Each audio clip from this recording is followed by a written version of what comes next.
I met Cassandra in the summer of 2014, back when I was rebuilding my life. My first marriage had ended in a cloud of indifference and emotional detachment, leaving me more cautious than I cared to admit. But when Cassandra came into my world, everything changed. She was magnetic, an artist with a quick wit and a mischievous smile that made me forget every warning my gut screamed at me. I fell for her hard, and it felt like a second chance at love. When I proposed a year later, my military buddies raised their eyebrows, warning me to slow down. But I couldn't see the storm brewing behind Cassandra's dazzling eyes. For the first time in years, I felt alive, as though she had reignited a fire inside me. We married quickly and welcomed our daughter, Lily, 2 years later. I thought I had everything: a loving wife, a beautiful child, and a life that felt worth every sacrifice I had made. Things started to shift subtly after Lily was born. Cassandra's laughter, once so genuine and infectious, became more strained. She stopped asking about my day and started to withdraw, little by little. At first, I chalked it up to postpartum exhaustion. I tried to help where I could, taking on extra shifts and giving her space for me time. But the space began to widen into a chasm. Then came the accusations. If I didn't answer a text immediately, Cassandra would unleash a torrent of anger, claiming I was distant or uninterested. "Do you even love me anymore, Nathan?" she would ask, her voice sharp and brittle. I would assure her, over and over, that I adored her, but it never seemed to be enough. I began to wonder if I was failing as a husband, if there was something fundamentally wrong with me. Our sexual life was one of the few things that seemed untouched by the growing tension. It was explosive, more intense than ever, as if Cassandra was trying to rekindle something she feared was slipping away. But even this came with its own complications. She stopped allowing me to go down on her, brushing it off with vague excuses. I didn't question it. I convinced myself it didn't matter, that the passion we shared was enough. When Cassandra suggested taking weekend trips to visit her family, I encouraged her. "You deserve a break," I said, naively believing that these trips would give her the space to recharge. I stayed home with Lily, glad to shoulder the responsibilities while she had time to herself. But when she came back from those trips, there was a strange glow about her, a carefree lightness that didn't seem to include me. One night, after a trip to see her sister, Cassandra crawled into bed beside me and whispered, "I feel like we've been struggling, but I want to try again. I love you, Nathan. I really do." Her sudden tenderness was a balm on the raw edges of my insecurities. I kissed her, holding on to the belief that we could find our way back to each other. But my gut, that quiet voice of reason, wouldn't let me rest. Something was off. I couldn't shake the feeling that I was only seeing half the picture. And as much as I tried to suppress it, doubts crept into the cracks of our marriage like water freezing into ice, expanding and threatening to break everything apart. As the days passed, Cassandra became harder to read. She oscillated between warmth and distance, showering me with affection one moment and withdrawing into cold silence the next. I told myself it was the stress of raising a toddler, of her rigorous nursing school schedule, of life in general. But deep down I knew it was more. I didn't know it then, but I was living in a fragile illusion, holding on to the last threads of a dream that would soon unravel into a nightmare. The first real crack appeared in the spring of 2017, subtle but undeniable. Cassandra had been spending more weekends away, claiming she needed breaks to visit her family in Detroit. She assured me it was nothing unusual, her way of decompressing from the chaos of juggling motherhood and nursing school. At first, I didn't question it. After all, I knew how hard she worked, and I wanted her to have the space she said she needed. But then came the changes. She started dressing differently for these trips. Fitted blouses, heels she hadn't worn in years, even perfume I hadn't smelled on her in months. "Just want to feel good about myself," she'd say with a dismissive wave when I asked about the effort. I wanted to believe her. Hell, I convinced myself that she deserved to feel beautiful, confident, and carefree. But when she left, there was always a pit in my stomach that refused to be ignored. Then there were the fights, petty, relentless arguments that flared up over nothing and escalated without warning. If I didn't respond to her text quickly enough while I was at work, it turned into a full-blown accusation. "You don't care about me anymore," she'd say. Or worse, "I'm starting to think we're better apart." These statements left me reeling, scrambling to prove my devotion. I started calling her more often, sending thoughtful texts, and doubling down on my efforts to make her feel loved. But it was like pouring water into a sieve. No matter how much I gave, it was never enough. Cassandra started talking about her ex, Alec, more often. It began innocently enough, an offhand comment about running into him at her mom's place, or a joke about his high school antics. But then it became more frequent. "Alec told me this funny story about his kids," she'd say. Or, "Alec is really killing it at his new job." I didn't think much of it at first. After all, we all have exes, and I trusted Cassandra, or at least I wanted to. The tipping point came during one of her Detroit trips in December. My birthday weekend. I'd planned a quiet celebration with Lily and Cassandra when she got back, but she called that Saturday, saying she needed to extend her stay by a day. "Family stuff," she said, her voice hurried. She promised to make it up to me when she returned, but something in her tone felt rehearsed, hollow. When she came home, she was unusually affectionate. "Nathan," she said as she wrapped her arms around me, "I love you. I know things have been rocky, but I'm all in. You and Lily are my world." Her sudden sincerity should have been comforting, but it wasn't. It felt staged, as though she was trying to convince herself as much as me. I didn't push her for answers that night. Instead, I held on to the hope that her words were genuine, that maybe we were turning a corner. But the nagging doubt wouldn't go away. And then, a month later, I got a call from someone I never expected to hear from, Alec's wife, Lauren. The call from Lauren started innocently enough, though her voice carried an edge of hesitation. "Nathan," she began, "I wasn't sure if I should do this, but I feel like you deserve to know." Her words were a gut punch before I even understood what she was about to say. "Know what?" I asked, gripping the phone like it might collapse under the weight of her response. "It's about Alec and Cassandra." There was a pause, the kind of silence that only comes when someone's about to shatter your world. "They've been involved. It's been going on for a while. The last time was, well, around your birthday." My chest tightened, and the irony wasn't lost on me. My wife had spent the weekend celebrating my birth by crawling back to her ex. Lauren, confirmed the nagging suspicion I'd tried so hard to bury. But her next words turned the knife. It ended because Alec got caught. I found the messages, the hotel receipts. He swore it was a mistake, that he didn't want to leave his family. "That's why she came back to you. Because Alec chose me." The revelation felt like stepping on a landmine. All the affection Cassandra had poured into me when she returned home, the sudden declarations of love, the promises to be all in, were nothing more than consolation prizes. I was the runner-up, the default option. It was like being handed a participation trophy at a competition I didn't even know I was in. When I confronted Cassandra that night, her face twisted into a mix of shock and defiance. "Who told you?" she demanded, as if the problem wasn't what she'd done, but the fact that I knew about it. "Does it matter?" I said, my voice trembling. "Is it true?" She hesitated, her mouth opening and closing like she couldn't decide whether to lie or confess. Finally, she muttered, "It was one time." "One time?" I snapped, unable to keep the bitterness from my voice. "That's all you've got?" "It was my birthday weekend, Cassandra." The irony is almost poetic. Her face crumpled as though my anger was the real betrayal.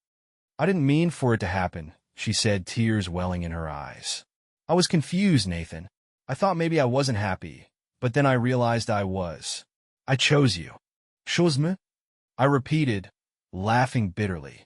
"No, Cassandra. He chose his wife, and you settled for me." The truth hung between us like a storm cloud, thick and suffocating. For a moment, I thought she might argue, might try to twist the narrative into something less damning. But instead, she just stared at me, her silence saying more than any defense ever could. Over the next few weeks, our home became a battlefield of icy avoidance.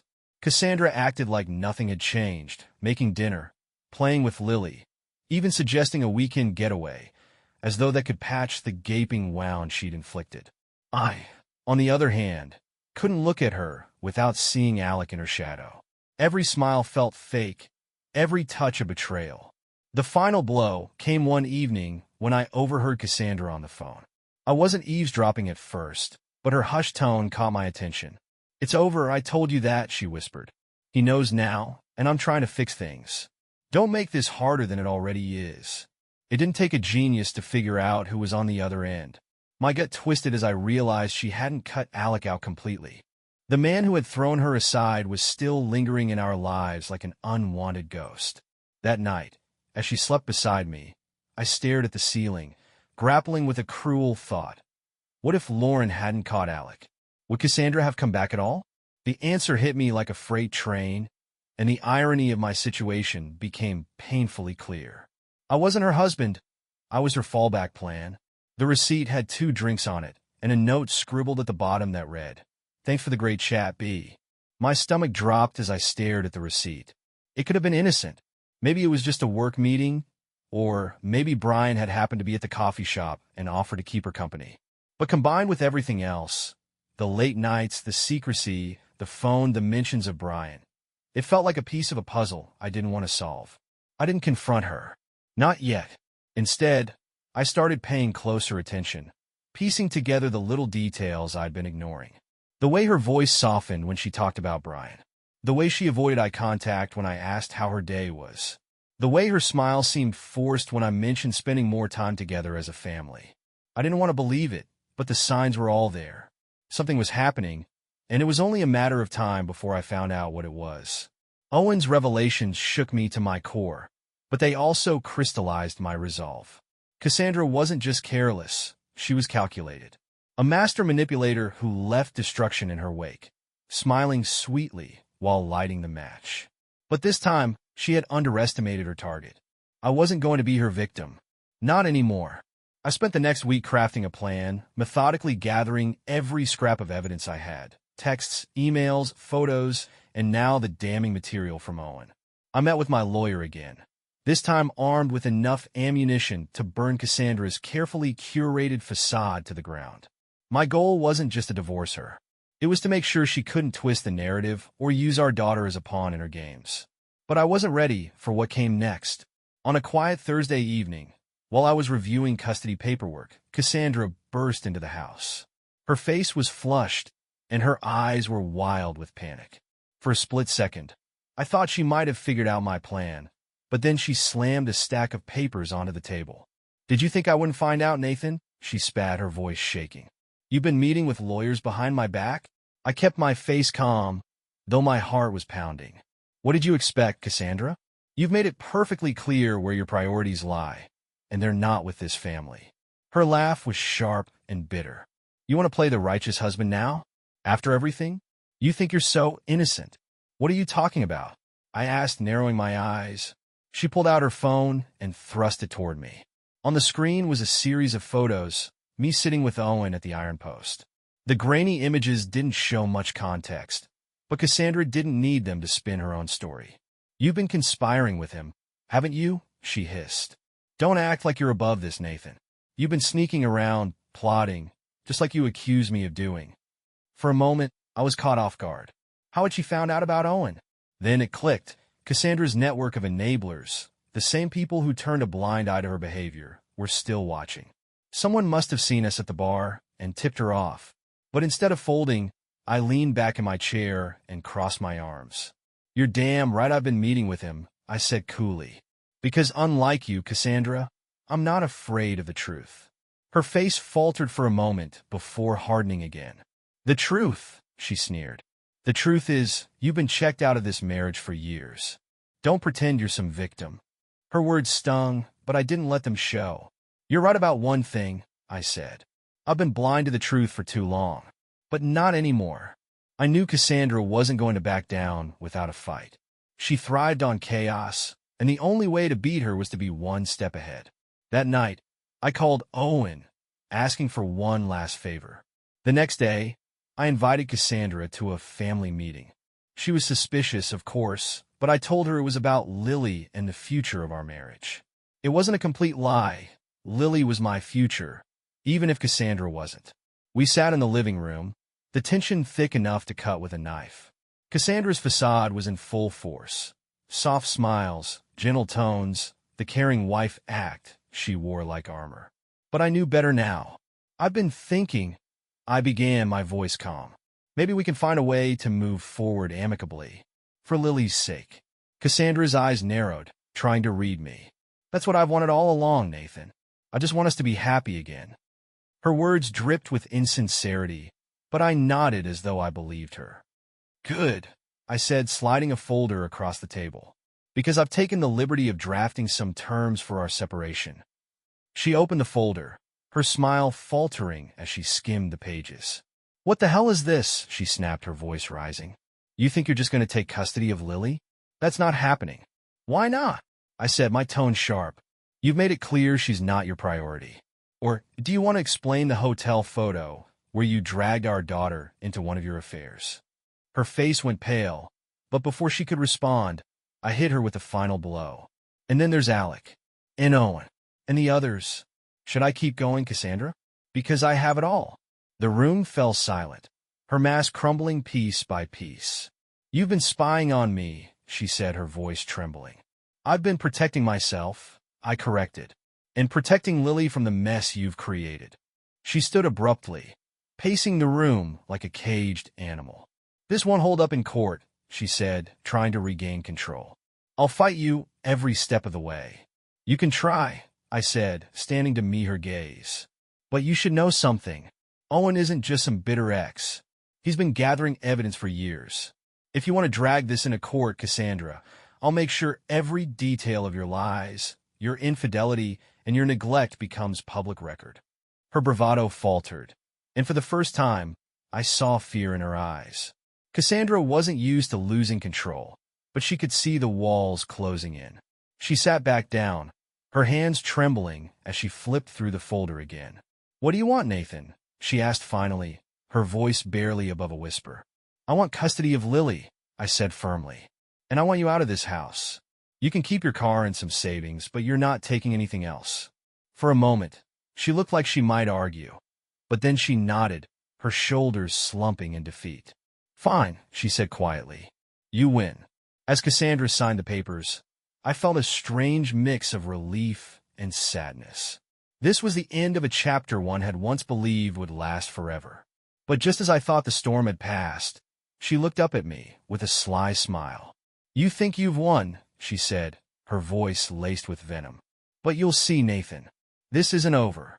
Her words chilled me, but I refused to let them shake my resolve.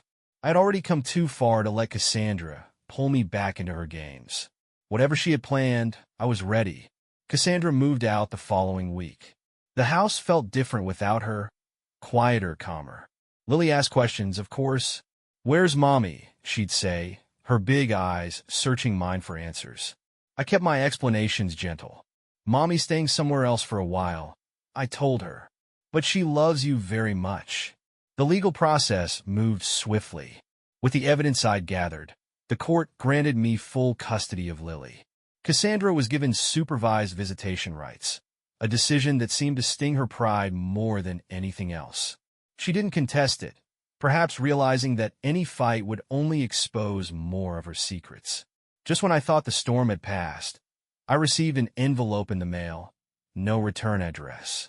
Inside was a single piece of paper, a medical report with Cassandra's name on it. My eyes scanned the document, and my heart sank as I read the words, pregnancy confirmation. Confusion and disbelief flooded my mind. It had been months since we'd been intimate. The timeline didn't add up, unless the child wasn't mine. A mix of emotions surged. Anger, pity, and an odd sense of relief. This was no longer my battle.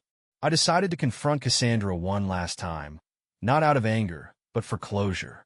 We met in a public park in neutral ground. She arrived looking wary, her usual confidence subdued. I got this in the mail, I said, handing her the report. Is there something you want to tell me? She glanced at the paper, a flicker of surprise crossing her face before she composed herself. I didn't send this to you, she said quietly. Then who did? She sighed, sitting down on a nearby bench. It doesn't matter. The baby isn't yours, Nathan. I sat beside her, keeping a respectful distance. I figured as much. Why did you keep it from me? She stared ahead, her eyes focused on a group of children playing. I didn't know how to tell you, or if I even should. Does Alec know? I asked. She shook her head. It's not his. The realization hit me. There were more layers to her secrets than I'd ever imagined. Cassandra, this isn't my business anymore, but you need to sort out your life. For your sake, and for Lily's. She turned to look at me, tears welling in her eyes. I know I've made mistakes, more than I can count. I thought I was chasing happiness, but all I've found is emptiness. For the first time in a long while, I saw a glimpse of the woman I once loved. Not the manipulator, but someone lost and broken. It's never too late to change, I said softly. But you have to want it. She nodded slowly. I think I need help, she admitted. Real help. Over the next few months, Cassandra checked herself into a counseling program. She began the hard work of facing her demons, and while I wasn't directly involved, I supported her efforts from a distance, for Lily's sake. As for me, I focused on building a new life. I retired from the military and settled into a civilian job that allowed me to be home every night. Lily and I established our own routines. Pancake Sundays, trips to the zoo, bedtime stories that stretched longer because she loved making up new endings. One afternoon, as I watched Lily play in the backyard, Owen stopped by. We hadn't spoken much since the custody hearing. Mind if I join you? He asked, gesturing to the patio chair beside me. Not at all, I replied, offering him a seat. He sat down, gazing out at Lily. She's a great kid. She is, I agreed, smiling. I wanted to thank you, Owen said after a moment, for standing up to Cassandra, for helping me find some closure too. I nodded. We both needed to break free. He hesitated before speaking again. I heard Cassandra's getting help. That's what I've been told, I said. I hope it sticks this time. He looked thoughtful. People can change if they want to. Maybe this is her turning point. Maybe, I replied. For Lily's sake, I hope so. Seasons changed, and with them, so did we. Lily started school, making friends, and filling our home with laughter.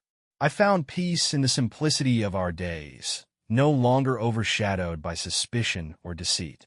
One weekend, while attending a community event, I met someone, Emma, a teacher with a warm smile and a kindness that felt genuine. We talked for hours, discovering shared interests and a mutual appreciation for the small joys in life.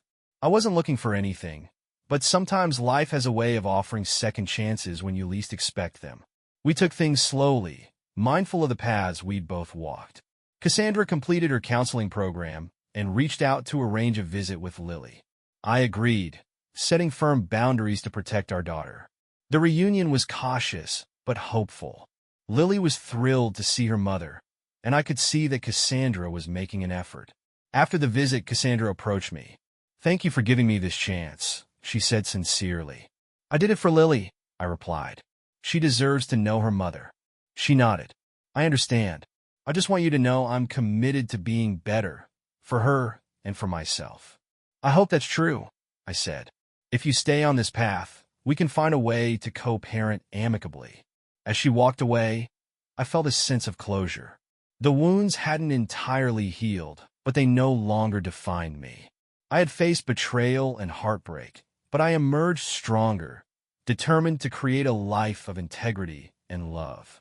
Standing on the porch of my home, I watched as Lily and Emma played in the yard, their laughter intertwining like a harmonious melody. The sun was setting, casting a warm glow over everything, a fitting symbol of the new chapter unfolding before me. I had learned that trust, once broken, could be rebuilt, not necessarily with the same people, but with those willing to earn it. And perhaps most importantly, I discovered that self-worth isn't defined by others' actions, but by our own choices.